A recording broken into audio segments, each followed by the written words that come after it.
Thus begins the principle of duality.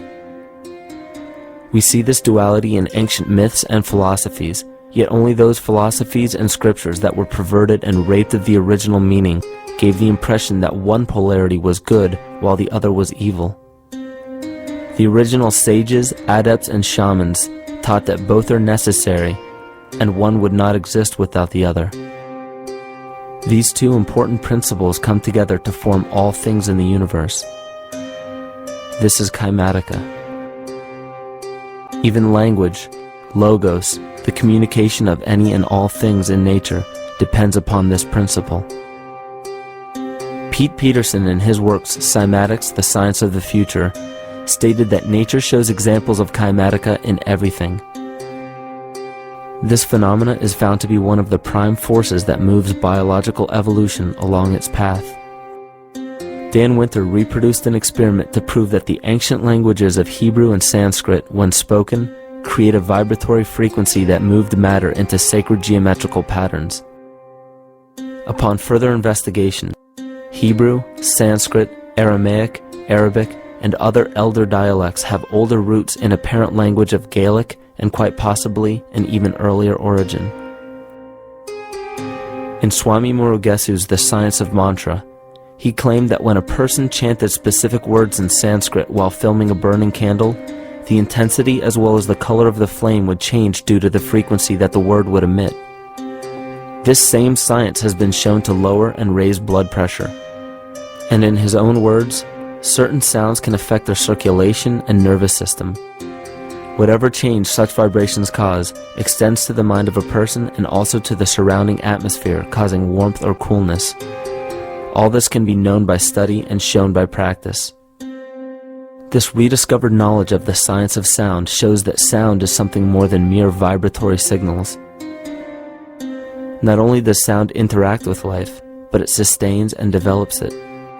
It acts as a conduit of conscious intent between people, societies, and entire civilizations. Yet the psychic illness we endure due to the domination of our false ego is reflected in the collective. Our psychological schism has shut us off from communicating correctly with our inner self, which is exactly how cancer cells within the body operate. In the collective, we have created a language barrier between humanity and the rest of nature, acting as a global cancer.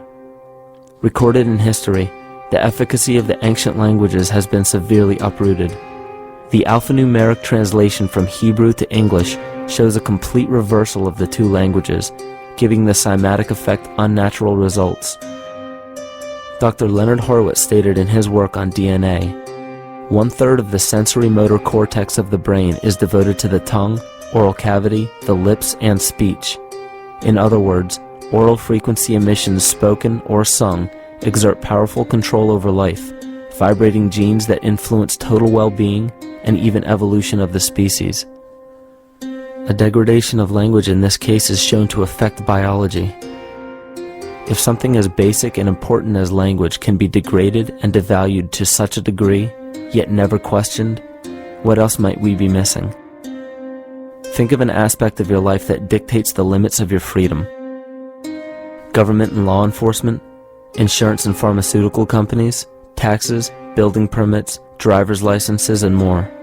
There are hundreds if not thousands of stipulations, regulations, and boundaries on our freedom. And out of the ones that were just mentioned, how many have you researched to find out whether they apply to you or not? Let's look at the forms of law that we currently acquiesce to.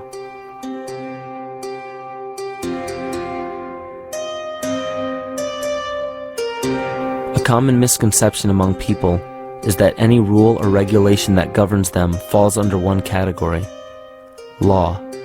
But there are many other forms of law that people abide by without realizing that they simply do not apply to them. Another misconception is that a nation's constitution gives us our rights. A constitution does nothing more than list the rights that we already have. We are born with inalienable rights, endowed to us by our Creator. They are not given to us, and they cannot be given away. The most a person can do with a right is choose whether to exercise it or not. Maritime admiralty law is what's known as the law of the water. It is superseded by civil law and only applies to those who willingly contract themselves into it. The definition of admiralty law is a body of private international law governing the relationships between private entities which operate vessels on the oceans. Let's look at how and why a form of law that is fashioned to govern corporations, businesses, and vessels has imposed its rule over natural human beings. This is all done through a form of word magic. A simple perversion of language has made it possible to convince people around the world that these alternative laws apply to them. One of the predominant beliefs in modern culture is that licenses, permits, registrations, and other forms of documentation are required to operate motor vehicles, use public roads, build structures and establishments, engage in free enterprise, and much more. Sadly, these beliefs are based on little to no investigation whatsoever, and are false. This belief structure is perpetuated by maritime admiralty law. This form of law was originally created to govern ships docking in foreign nations for the import or export of products and resources. It deals with banking and merchant affairs, not civil affairs. When a product is taken off of a ship and brought into a foreign land, that nation takes custody of the resource and accounts for it with a certificate. That certificate marks the birth date of that product in the custody of the respective nation.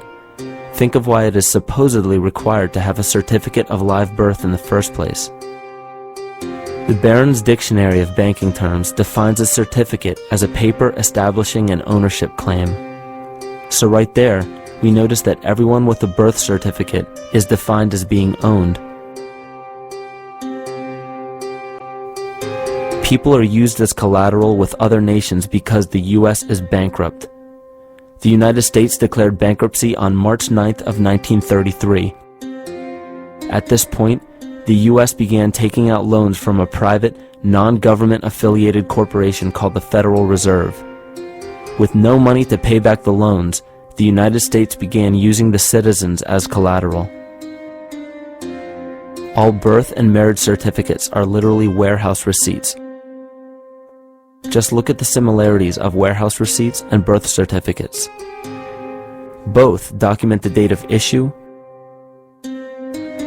a serial number, registration number or receipt number, a description of the product, and an authorized informant to notify the appropriate government agency.